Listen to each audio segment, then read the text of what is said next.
नमस्कार दोस्तों, स्वागत है आपका कथा भंडार में। और आज हम सुनेंगे गणपति जी की कथा।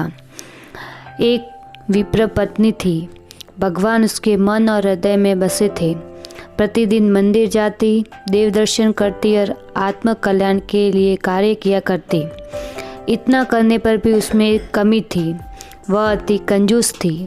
कभी भी किसी को दान दक्षिणा नहीं देती थी। भिक्षुकों को अनाज पैसा कुछ भी नहीं देती थी, पर व्रत उपवास करने में बहुत माहिर थी। गणपति चौथ का व्रत रखती थी।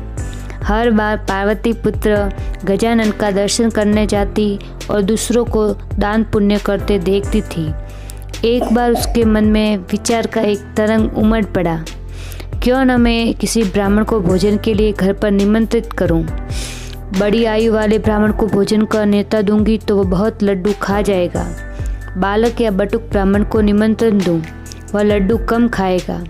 विचारों की उस उदय बुन में मंदिर चली। जाकर वह बटुक ब्राह्मण की खोज करने लगी। मन की साफ और दिल की भोली थी। गजानन जी ने सोचा कि मैं ही बटुक बनकर इस ब्राह्मण के घर भोजन करने क्यों न चला जाऊं। गणपति ने तो बटुक का रूप धारण कर दिया और मंदिर के चबूतरे पर बन ठन कर बैठ गए।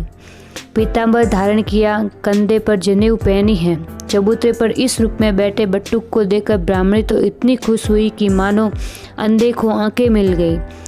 उतावली से मंदिर में जाकर दर्शन किए और लौटकर बटुक के पास आकर कहा, हे बटुक महाराज जी, क्या आप मेरे घर भोजन के लिए पधारेंगे।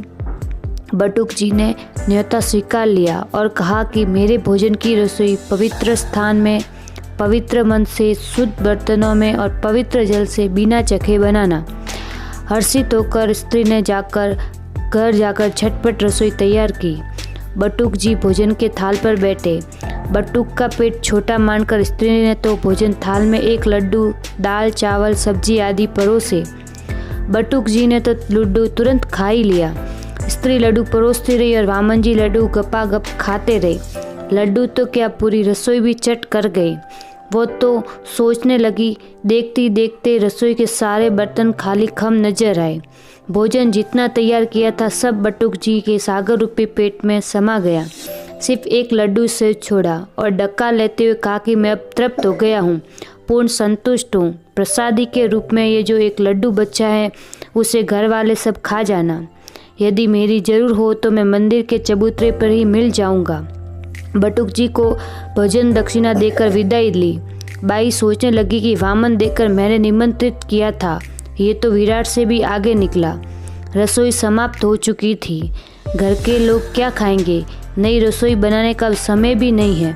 भोजन के लिए पतिदेव और बच्चे आ गए।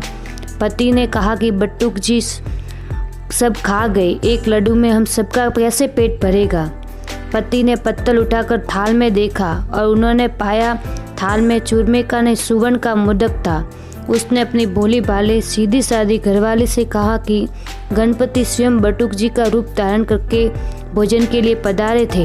हम गणपति जी को पहचान न सके। अब हम गणपति जी को कहाँ पर ढूंढेंगे। पत्नी ने कहा कि वे तो चबूतरे पर ही मिल जाएंगे। सब मंदिर गए। चबूतरे पर ही बटुक महाराज बैठे थे। सबने नमस्कार किए, चरण स्पर्श किए। पहचान न सकने के कारण क्षमा याचना की।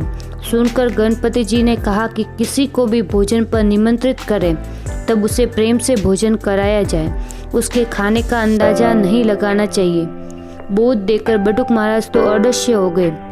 उस दिन से ब्राह्मण के घर में भंडार रिद्धि सिद्धि से भर गए।